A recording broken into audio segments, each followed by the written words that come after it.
It is widely believed that the very first man-made ship to be the Noah's Ark. This dates back to around 80 centuries, and it amazes one to know the existence of ships as a mode of transport for carriage of goods as well as human. Sea transport has always proven to be the most economical option. From the ancient days, it has played a pivotal role in the carriage of goods to enhance trading between countries. For a larger number of years, it was the sailing ship which took center stage, until man came up with innovative ideas to build a ship which could travel faster and on a directed route. This was the beginning of steamships. Mechanical ship propulsion began with these steamships. The first ship of this type was invented in the late 18th century. Since then, the changes what the ships has undergone, in terms of size, speed and technical developments is an unbelievable turnaround for all those attached to this sea transport. One of the greatest revolutions is the containerization of cargo. This indeed paved the way to transport any commodity in any size to any location economically as well as safely.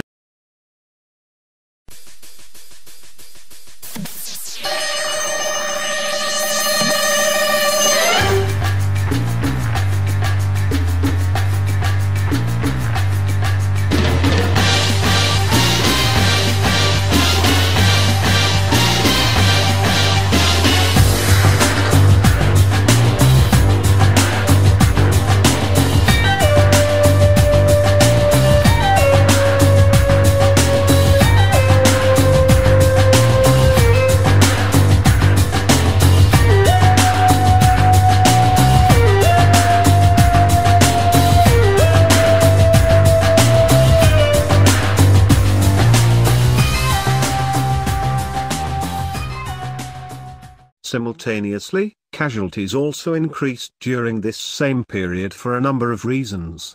One main reason being ships not adhering to minimum standards. This indeed opened a wider area to bring in maritime laws and conventions to minimize and mitigate casualties during a maritime adventure. There are a number of treaties, as at date, with our topic for today, general average being one of them. The origin of general average dates back to as early as 530 AD. In some narrations, it is said general average to be older than this. However, it is unanimously agreed that this to be a principle in existence from the very beginning. Here the idea is so simple that the concept demands from the ship, that is the ship owner and the cargo owners, to contribute in proportions to compensate for the affected parties due to their sacrifice to extinguish a possible massive disaster. However, under general average, the cargo which causes the damage will not be entitled for any compensation.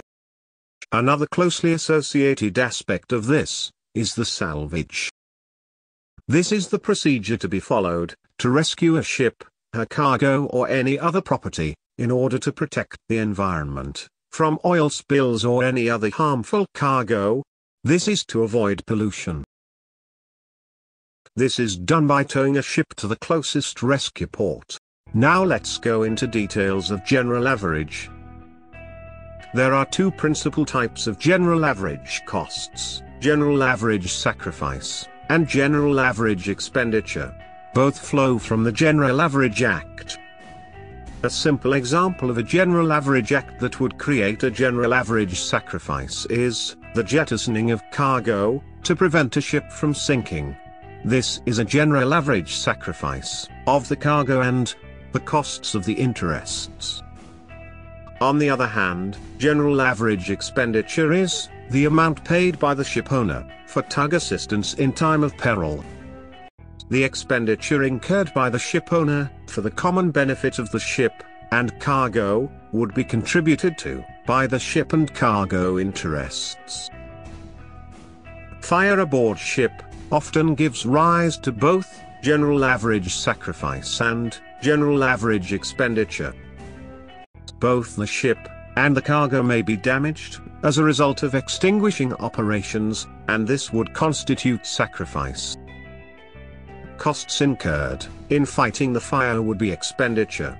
The amount payable by the ship and the separate cargo interests is the general average contribution. It is calculated by the average adjusters, and is based upon the value of the interests involved, that is, ship and cargo. An estimate is made of the total expenses, and this being applied to the estimated value of the ship, cargo and freight, gives the approximate percentage to be collected. The amount to be collected is as a rule based on the CIF value of the goods. The notable thing is all related calculations will be carried out by an expert team called the average adjusters. A marine claims specialist who prepares statements of particular or general average, etc. concerning claims for losses, expenses and contributions. The person is usually appointed by the vessel owner, and is usually a member of the Association of Average Adjusters. The modern average adjuster is involved in a wide range of activities in the fields of marine insurance and maritime law, and general average occupies less of our time than was once the case. Nonetheless, it has been the profession's involvement with general average that has given its unique status in the commercial world. The average adjuster may be appointed by any member of the maritime or marine insurance communities, having an interest in the matter concerned, and irrespective of the identity of the party appointing him. The average adjuster shall act in an impartial and independent manner. He may advise any party seeking his opinion on any matter within the area of his expertise. What are the documents involved? Average bond.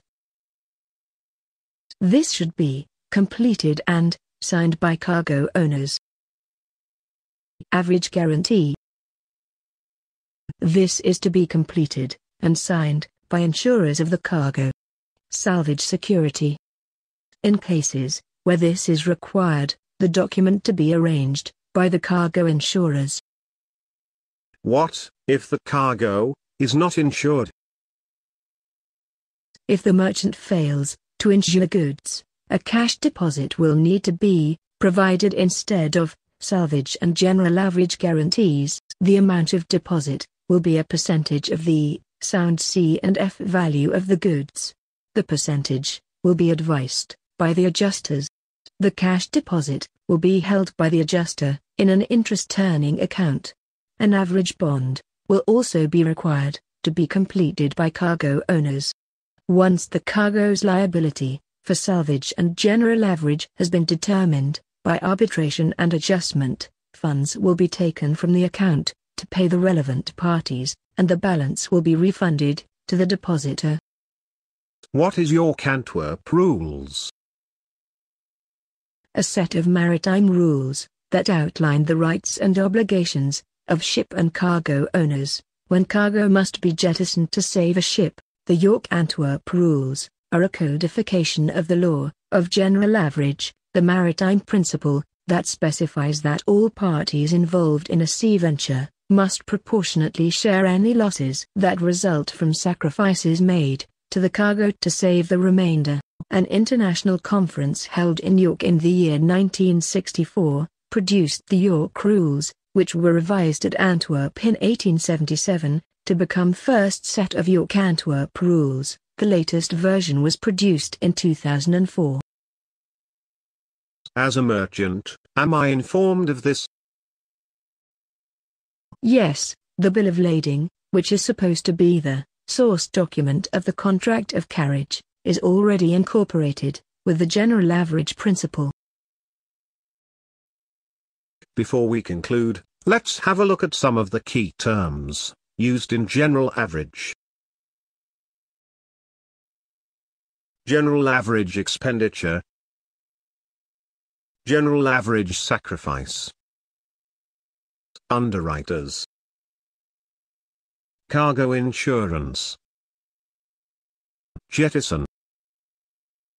Average adjusters. Salvage. Average bond. Average guarantee. Salvage security. Lloyd's open form. GIA surveyors.